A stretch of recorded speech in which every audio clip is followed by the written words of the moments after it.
नमस्कार। अगर हमें भारतीय समाज को समझना है तो उसकी गहरी जड़ों को समझना पड़ेगा। तो आज हम ऐसी ही 3 सामाजिक संस्थाओं जाति, जनजाति और परिवार की बात करेंगे जिन्होंने सदियों से भारत को आकार दिया है। चलिए देखते हैं कि वक्त के साथ ये कैसे बनी रहीं और कैसे बदली भी। तो आइए इस सवाल से शुरुआत करते हैं। आखिर वो कौन सा एक अदृश्य ब्लूप्रिंट है जिसने हजारों सालों से भारतीय समाज को एक खास शक्ल दी है। और मजेदार बात यह है कि ये सिर्फ अतीत की बात नहीं है, ये आज भी हमारी जिंदगी पर असर डाल रहा है। तो इस ब्लूप्रिंट के 3 मुख्य स्तंभ हैं: जाति, जनजाति और परिवार। और हां, ये सिर्फ अलग अलग चीजें नहीं हैं, ये एक दूसरे से जुड़ी हुई एक कॉम्प्लेक्स सिस्टम है जो लगातार बदल रही हैं। तो चलिए एक एक करके इन स्तंभों को आराम से समझते हैं। ओके, तो सबसे पहले बात करते हैं जाति की। ये एक ऐसी संस्था है जो हजारों साल से चली आ रही है। लेकिन सवाल यह है कि क्या इसका आज का रूप वैसा ही है जैसा पहले हुआ करता था? देखते हैं। अक्सर वर्ण और जाति को लेकर कंफ्यूजन हो जाता है। लोग इन्हें एक ही समझ लेते हैं, लेकिन इनमें एक बहुत बड़ा फर्क है। देखिए, वर्ण एक थ्योरेटिकल मॉडल है, 4 श्रेणियों वाला, जो पूरे भारत के लिए एक कॉन्सेप्ट है। लेकिन जाति वो जमीनी हकीकत है, एक कॉम्प्लेक्स लोकल सिस्टम जिसमें हजारों समुदाय हैं और हर इलाके में इसका रूप थोड़ा अलग मिलता है। तो आखिर इस पारंपरिक जाति व्यवस्था के नियम थे क्या? जरा सोचिए। पहचान जन्म से तय हो गई, शादी सिर्फ अपनी ही जाति में हो सकती थी, यहां तक कि आप किसके साथ बैठकर खाना खा सकते हैं इसके भी रूल थे। समाज में हर जाति की एक फिक्स जगह थी और ज्यादातर उनका एक पारंपरिक पेशा भी होता था। लेकिन ऐसा बिल्कुल नहीं है कि इस सिस्टम को हमेशा से सबने मान लिया। इतिहास भरा पड़ा है ऐसी आवाज़ों से जिन्होंने इसके खिलाफ आवाज़ उठाई, जैसे कि ज्योतिराव फुले, जिन्होंने 1873 में सत्यशोधक समाज बनाया था। उन्होंने जाति व्यवस्था के इस अन्याय के खिलाफ जोर शोर से संघर्ष किया और समानता की बात की। और यहाँ एक अजीब पैराडॉक्स है। ब्रिटिश शासन में अनजाने में ही सही जाति को और ज्यादा मजबूत कर दिया। अब सवाल है कैसे? जवाब है जनगणना के जरिए।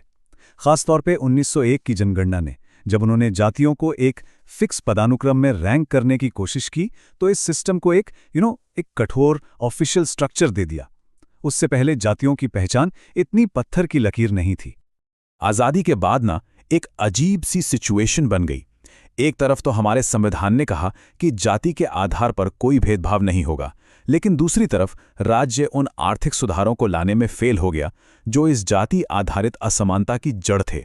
तो हुआ ये कि कानूनी तौर पर तो जाति खत्म हो गई, लेकिन जमीन पर सामाजिक और आर्थिक हकीकत वैसी की वैसी बनी रही। और आज जाति के 2 बिल्कुल अलग अलग चेहरे दिखते हैं। जो विशेषाधिकार प्राप्त हैं, उनके लिए जाति पब्लिक लाइफ में लगभग अदृश्य हो चुकी है, गायब हो चुकी है। उनकी सफलता को उनकी योग्यता का नतीजा माना जाता है। लेकिन दूसरी तरफ जो हाशिए पर मौजूद समुदाय हैं, उनके लिए जाति पहले से कहीं ज्यादा दृश्यमान है। ये उनकी पहचान का एक बड़ा हिस्सा है और अक्सर भेदभाव का कारण भी। चलिए अब आगे बढ़ते हैं हमारे दूसरे स्तंभ की तरफ, जनजातीय समुदाय यानी जनजातियां। यहां अक्सर एक टकराव देखने को मिलता है। किसके बीच? राष्ट्रीय विकास और उनकी अपनी पहचान के बीच। जनजातियों के बारे में एक आम धारणा क्या है? यही कि वो हमेशा से अलग थलग आदिम लोग रहे हैं। लेकिन ऐतिहासिक सबूत इस कहानी को बिल्कुल चैलेंज करते हैं। मध्य भारत में गोंड जैसे कई जनजातीय समुदायों के अपने पूरे संगठित राज्य थे। वो कभी भी पूरी तरह से अलग थलग नहीं थे। और हां, ये कोई छोटा मोटा समूह नहीं है। 2011 की जनगणना के हिसाब से भारत की 8.6% आबादी जनजातीय है। इसका मतलब क्या हुआ? मतलब 10 करोड़ से भी ज्यादा लोग। ये आबादी पूरे देश में फैली हुई है। हालांकि कुछ इलाकों में इनका जमाव बहुत ज्यादा है। उत्तर पूर्व भारत तो एक बड़ा हब है ही, साथ ही मध्य भारत, जिसे अक्सर भारत का जनजातीय हृदय स्थल भी कहा जाता है। जनजातीय समुदायों के सामने सबसे बड़ी चुनौती आई है विकास के नाम पर, क्योंकि उनके जो पारंपरिक इलाके हैं वो खनिज और वन संसाधनों से भरे पड़े हैं। इसलिए बड़े बड़े बांध, खदानें, कारखाने, इन सब राष्ट्रीय परियोजनाओं का सबसे ज्यादा असर उन्हीं पर पड़ा, जिसका नतीजा बड़े पैमाने पर विस्थापन और उनकी आजीविका का नुकसान। तो चलिए अब आते हैं अपने तीसरे और आखिरी स्तंभ पर, परिवार। ये एक ऐसी संस्था है जो आधुनिक बदलावों के साथ लगातार अपना रूप रंग बदल रही है। देखिए, परिवार के दो मुख्य ढांचे होते हैं। एक है मूल परिवार, मतलब माता-पिता और उनके बच्चे, और दूसरा है विस्तृत या संयुक्त परिवार, जिसमें कई पीढ़ियां एक साथ रहती हैं। अब हम अक्सर मान लेते हैं कि संयुक्त परिवार ही पारंपरिक भारतीय परिवार का असली रूप है, लेकिन सच्चाई ये है कि ये कभी भी एकमात्र या सबसे प्रमुख रूप नहीं था। और यहाँ एक बहुत ही दिलचस्प बल्कि चौंकाने वाली बात सामने आती है। समाजशास्त्री आईपी देसाई बताते हैं कि जॉइंट फैमिली शब्द किसी भारतीय भाषा से नहीं आया है। असल में हमारी ज़्यादातर भाषाओं में जो संयुक्त परिवार शब्द इस्तेमाल होता है वो अंग्रेजी के जॉइंट फैमिली का ही ट्रांसलेशन है। ये बात हमारी कई पुरानी सोच पर सवाल उठाती है ना?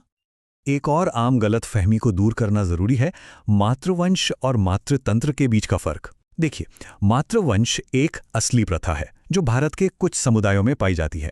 इसमें संपत्ति मां से बेटी को मिलती है। लेकिन मातृतंत्र, जहां महिलाएं समाज पर राज करती हैं, ये सिर्फ एक सैद्धांतिक कॉन्सेप्ट है। इसका कोई भी ऐतिहासिक या मानव शास्त्रीय सबूत आज तक कहीं नहीं मिला है। तो अब इन तीनों स्तंभों, जाति, जनजाति और परिवार को एक साथ रखकर देखते हैं कि आज इनकी हकीकत क्या है। तो सवाल सीधा सा है, 21वीं सदी में क्या ये प्राचीन संस्थाएं जाति, जनजाति और परिवार आज भी सच में मायने रखती हैं? जवाब है बिल्कुल। इनकी कहानी अभी खत्म नहीं हुई है। जाति ने बस अपना रूप बदला है।